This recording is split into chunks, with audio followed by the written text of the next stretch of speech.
Hello, everyone, and welcome back to the Football Chuggu Podcast. My name is Thomas Durning, and today I'm joined by my co-host, Pearse McLaughlin. Hello, Hiya. Pearse. I'm doing well.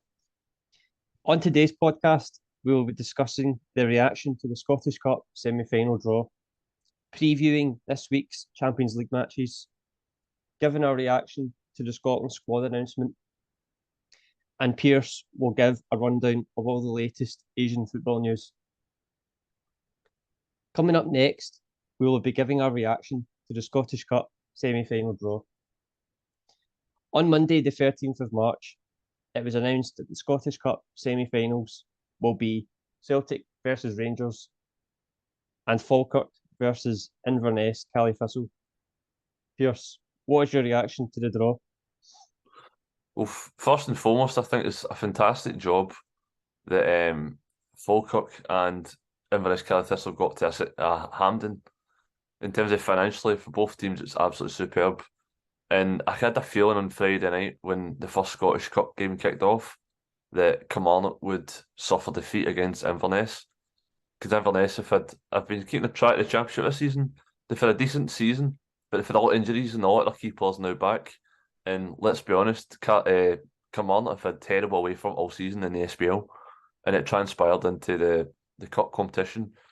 And in terms of Falkirk, we witnessed them last season in the League One. They're a decent side once they get their players back on form, and they proved that by beating a tough United side that have been high flying in the Championship. In terms of Celtic and Rangers, well, if anything to go like the last one in terms of the cup final, they're set for another absolute classic. No, I agree. When I found out all the matches that were that could be played in the semi-final, I kind of, in the back of my head, wanted Celtic Rangers to play in the semi-final because I just think for Falkirk and Inverness, for them to get to the Scottish Cup final, like as you said, it'd be some achievement, and the money that they could bring in from that, I think would be brilliant. You would obviously make Celtic and Rangers the favourites if they ever got to the final, but it's a cup, so you just don't know what could happen. I was going to ask you about who do you think will win both matches? In terms of the Celtic Rangers one, it's on a knife edge, but I would probably edge towards Celtic, just based on the last game, and the fact is just like unstoppable at the moment. But like you say, cup competitions, form's out the window, and it's all about who turns up on the day and basically who wins that midfield battle and kicks on from there. In terms of the Falkirk and United, I think Falkirk will just edge it slightly. I just think they've got probably a larger travelling fans, and they've had a good few upsets in the cup competition already, and I kind of back them to make it to the final. Yeah, well, I'm going to say for the Celtic Rangers match, I will say Celtic, and then for the Falkirk Caley-Thistle match, I'm going to go Inverness Caley-Thistle, and I think if that was the final, Celtic Caley-Thistle, I will say Celtic, but just to be, I'll say Caley-Thistle for the Scottish Cup. I think the cup will go back up north, up to Inverness. So that's my prediction. So, we will now move on to this week's upcoming Champions League matches. So this week's Champions League matches include Man City versus Leipzig, Porto versus Inter Milan, Napoli versus Frankfurt, and Real Madrid versus Liverpool. Pearse, which Champions League match are you most looking forward to? Well, for me, I'm looking forward to tomorrow's game, Real Madrid versus Liverpool, just because I do like to support Real Madrid, and obviously they done a massive result away from home at Anfield. Say Real Madrid versus Liverpool, just to see the reaction of Liverpool, considering the fid and iffy season well, they'll get a cracking result, then they'll fail to back it up, and obviously they get absolutely humbled at Anfield, considering they got off to a tremendous start, the perfect start they could have. And I'd probably say Porto Inter tonight, because I think Inter won't go through. I think Porto will cause an upset, and I think Porto at home, and they've only losing by a 1-goal deficit. I think Porto are a good European side, and I think they will put Inter out, who have been pretty poor considering the reigning champions of the Serie A. Yeah, well, the match I'm most looking forward to is the Man City Leipzig match. First leg finished 1 each. But I think because the game's at the Etihad, Man City's home stadium, I think everybody thinks, oh, Man City, you know, they have the big advantage, but I don't see it like that. Because I've watched Leipzig this season in the Bundesliga, and they're a really good side. They get a lot of men forward. They always go out to try and win the game. Man City's Champions League record isn't the best. They've had a few bad results over the years. So that's the game I'm most looking forward to. I think I've got a feeling, and that I think Leipzig will win that. And in terms of the Real Madrid Liverpool game, obviously it's 5-2 to Real Madrid on aggregate. Do you see any chance of Liverpool progressing? Absolutely zero chance. Yeah. I just don't see it, because although they done the impossible against Barcelona a couple of years ago, 3-4 years ago, but it's a totally different side. It's like you can see it's like the end of a cycle for Liverpool, and they're getting some young players on, but they'll take time to bed in. But the fact is, like you say, they beat Manchester United 7-0, and then they lose 1-0 to Bournemouth. So where's the consistency, and obviously in between that as well, they lost 5-2 to Real Madrid at Anfield, which is renowned for being one of the most difficult away venues in Europe, because that crowd is like a 12-man.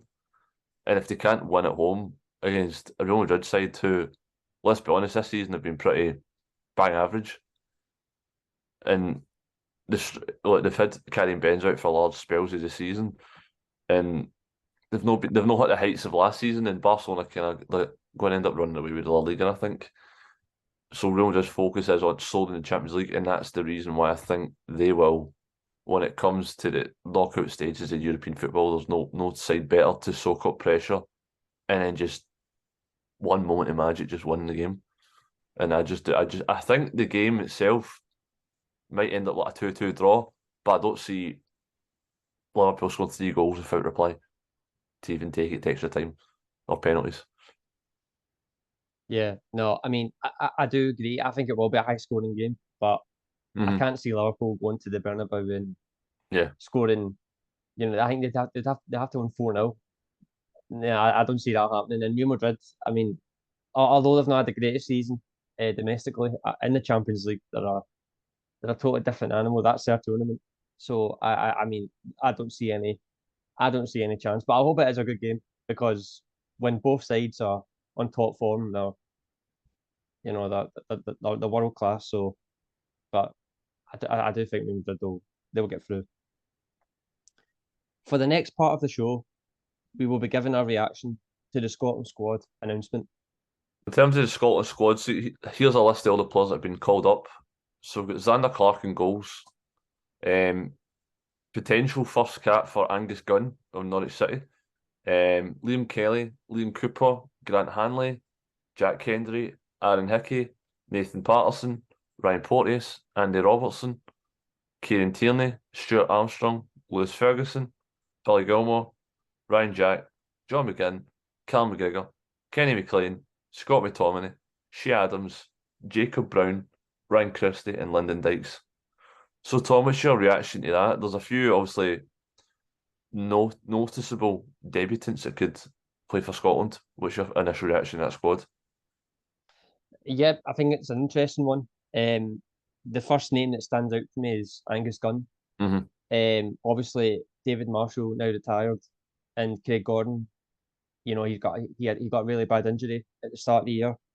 So looking at that, I did feel back then that Scotland would have to look into the goalkeeping situation, and it's Angus Gunn's obviously decided to commit to his international career to Scotland.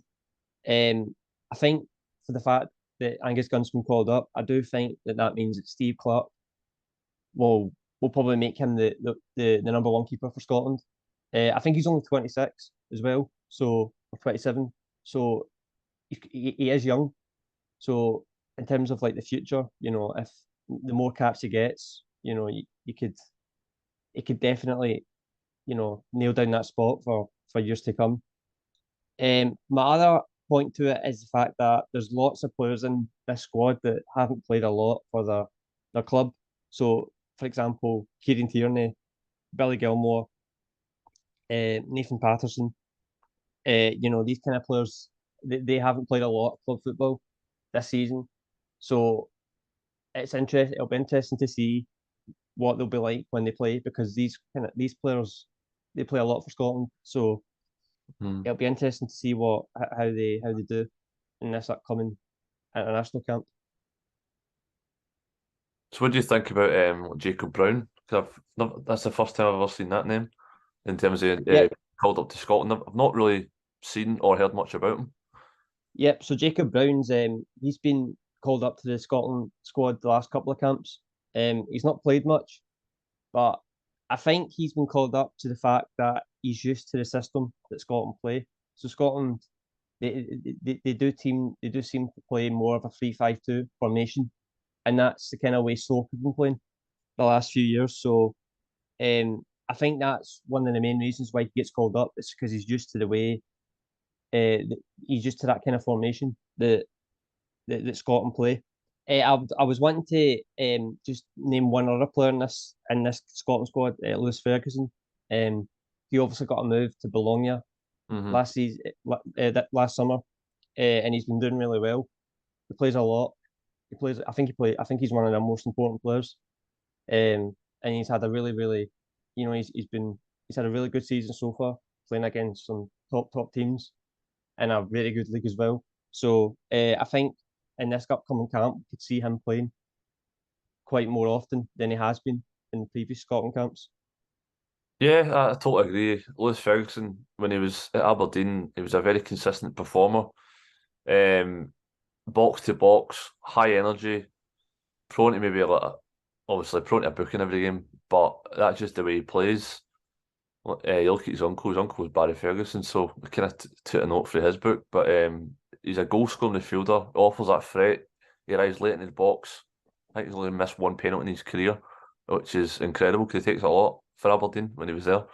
And he's just another example of another young Scottish talent that has went to Serie A and is thriving. Because look at Aaron Hickey, he done it first when he left Hearts. And look at him now, he's playing in the Premier League for Brentford and he's a regular now in the Scotland squad. Another one is Josh Doig, who went this season as well. And he's scored, I think, 3 Serie A goals for Hellas Verona. For a left back, that's unheard of, you know what I mean? And you've also got Lewis Ferguson, who is, like you say, took time to get into the starting lineup with Bologna, but once he's got in, he's not looked back since, and he's been a consistent performer, and that was to be expected. And he is only like 23 years old, so a lot of growth in him as well. And he can obviously, with players like Ryan Jack and that struggling for form and injury, then why not start him alongside like say Callum McGregor and John McGinn? Yep, absolutely. I would just lastly about this, I was just wanting to add about a couple of players that have missed out. They're Greg Taylor and Anthony Ralston.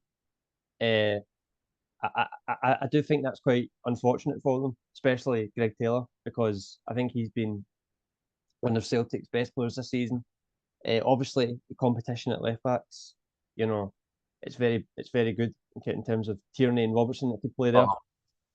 But I do think it's unfortunate for Greg Taylor to miss out, and obviously Tony Ralston as well.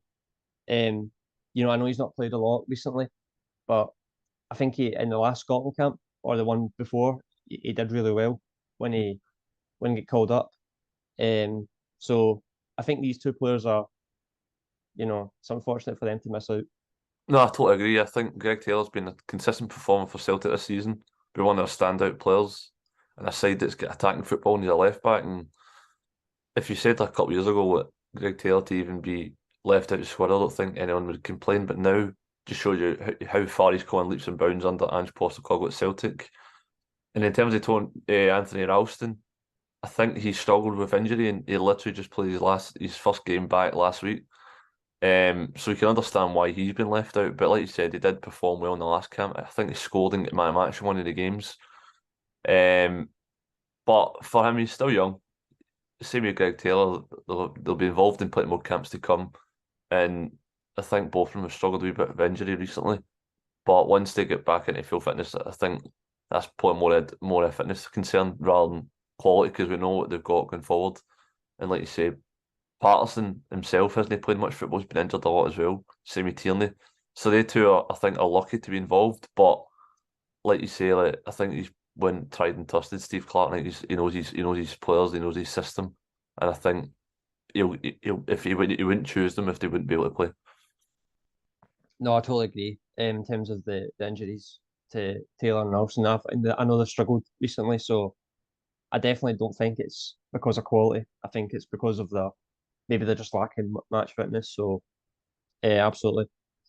So for the final part of the show, Pearse will now give his Asian football roundup.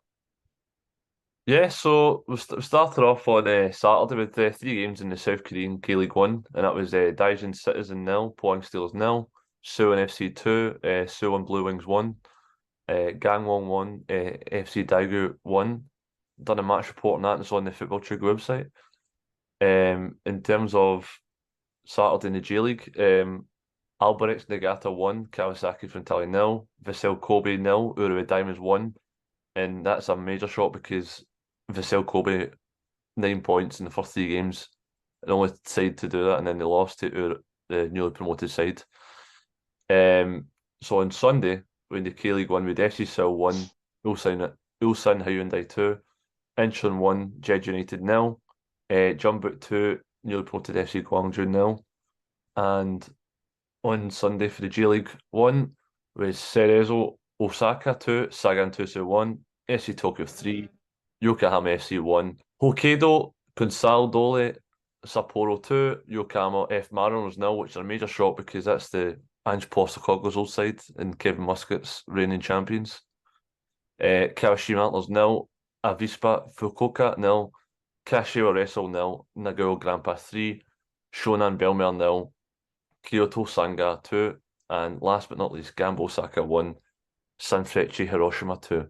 And obviously, noticeable news this week as well was that Oh Young-go has been called up to the South Korean squad for the Asian Games, which is a testament because obviously he just arrived at Celtic and he was on the fringes at the World. He was in the World Cup squad for Qatar. Didn't get any minutes, but it's good to see like a young 21-year-old who's rotating and adapting to life in Scotland to then being called up to the Jurgen Klinsmann first squad, which is a good thing considering the talent they have up front in terms of Son, Hwang Hee-chan, Wang Ui-jo, stuff like that, Kang and Lee. And obviously there was the first J League goal this season for the returning Shinji Kagawa, 10 years after leaving to go to Dortmund.